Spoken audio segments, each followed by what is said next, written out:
Hello, hello, Miss Business, bienvenue dans ce challenge Boost ta micro-entreprise. Jour numéro 2, je suis Margaret, coach pour entrepreneurs en micro-entreprise. Je t'aide à développer et booster ton activité avec sérénité en te donnant des conseils, des astuces clés pour propulser ta méthode de travail et ce, même avec un petit fichier client.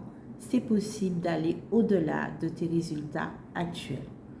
Alors, qu'est-ce qu'on va voir aujourd'hui? On va toujours rester sur l'analyse de ton business. L'idée aujourd'hui, c'est de faire le tri dans tes prestations, produits ou encore services, dans ce que tu proposes. On va faire 3 listes. Premièrement, on va lister tes meilleures ventes, tes 10, 15 ou plus, en tout cas tes meilleures ventes, ce qui se vend facilement, avec fluidité. Ton client achète et revient acheter à nouveau parce que c'est un produit qui lui plaît, qui correspond à ses attentes et qui répond vraiment à ses besoins. Ça, tu me fais ça, c'est pour te donner une idée claire et nette de ce que tu vends le plus et le mieux. D'accord? Deuxième liste, on va répertorier ce qui se vend mal. On peine à vendre, mais ça se vend, mais c'est pas fluide parce qu'il faut parler, il faut convaincre, rassurer, il faut donner des exemples, il faut répondre à toutes sortes d'objections. La vente n'est pas fluide, n'est pas authentique, on va dire, parce qu'elle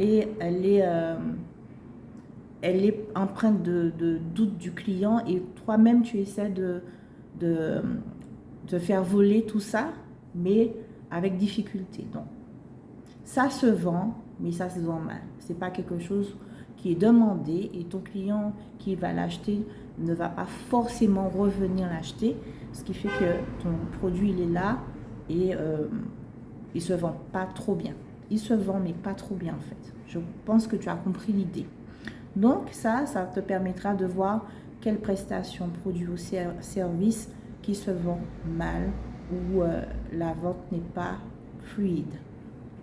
Troisième liste, on va faire la liste des prestations, produits ou services qui ne se vendent pas.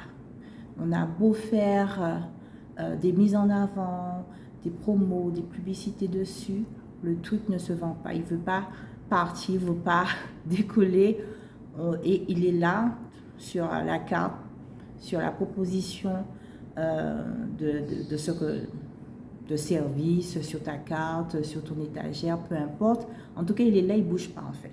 D'accord? L'idée, c'est de pouvoir te dire pourquoi il ne se vend pas. Est-ce que c'est quelque chose qui est demandé par ton client idéal? Ou est-ce que c'est seulement quelque chose que tu aimes bien et que tu penses qui pourrait plaire à tel ou tel client? Seulement, c'est que on a une clientèle idéale et on développe un concept de produits, de prestations et de services autour de cette clientèle idéale. Est-ce que ces produits que tu proposes correspondent à la demande et aux besoins de ta clientèle idéale? Une fois que tu auras fait cette analyse, tu vas te demander est-ce que c'est judicieux de toujours les proposer? Peut-être qu'il serait préférable de les supprimer, de les enlever de la carte de tes prestations, de tes services, ou alors de liquider tous ces produits, si c'est des produits physiques que tu vends, si tu as un commerce, une bonne fois pour toutes et ne plus le référencer. D'accord? Ça, c'est toi qui pourrais prendre cette décision en toute âme et conscience, voilà, selon ce que tu proposes, la vision de ton entreprise, la vision de ta clientèle idéale en fonction de ses besoins. Pourquoi je te fais lister tout ça? Parce que nous, ce qu'on veut, c'est que notre client achète chez nous. Et il achète ce dont il a besoin, ce qui correspond à ses attentes et ce qui va combler tous ses attentes, ses besoins parfaitement. D'accord? Donc, il est inutile de garder des produits, des services, des prestations qui ne se vendent pas. Ça n'a pas de sens. Tu as du stock dessus qui va s'abîmer. Tu ne vas pas pouvoir faire cette prestation, ce service, parce que ce n'est pas demandé. Donc, on n'est pas là pour proposer ce qu'on aime, nous. Il faut que ça nous plaise, bien entendu, mais il faut que ça plaise d'abord à ta clientèle idéale, à ton client, ou encore ta cliente. Je me répète. Si ce n'est pas le cas, je ne vois pas pourquoi il faut le garder. Donc, ta première liste des produits phares qui se vendent très bien, qui fuient, qu'est-ce qu'on va en faire? On va pouvoir les mettre en avant, les booster, les améliorer, les performer. Donc ça, tu prends un petit temps et dis voilà, comment je peux améliorer ma prestation, mon service, pour que ça soit encore plus attractif, pour que je puisse toucher encore plus de prospects idéaux, pour attirer une nouvelle clientèle. On va rester dans cette optique-là pour ta première liste de tes meilleures prestations, ventes ou produits. D'accord? Dans ta deuxième liste, tu fais le tri de ceux qui se vendent mal. Est-ce que tu veux toujours le garder? Est-ce que tu le gardes pour une certaine clientèle qui l'achète? Et comment tu vas justement améliorer pour pouvoir attirer cette clientèle qui pourrait aimer ce type de prestation, produit ou service. D'accord?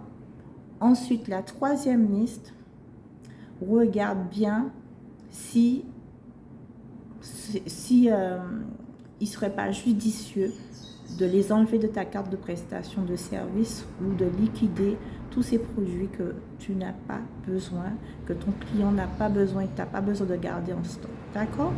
Donc, l'idée, c'est ça. Maintenant, je vais te laisser aller travailler et faire la liste de tes meilleures prestations, de ceux qui ne se vendent pas très bien et de ceux qui ne se vendent pas du tout. Ça va te donner une visibilité sur ce que tu proposes, ce qui fonctionne plus ou moins et ce qui ne fonctionne pas du tout.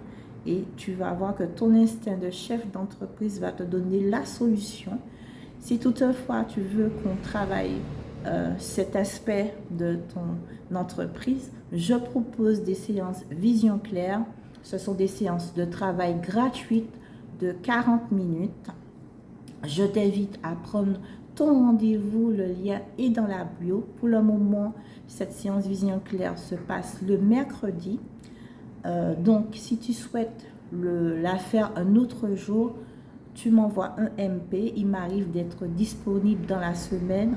Donc, on fera ça ensemble en message privé.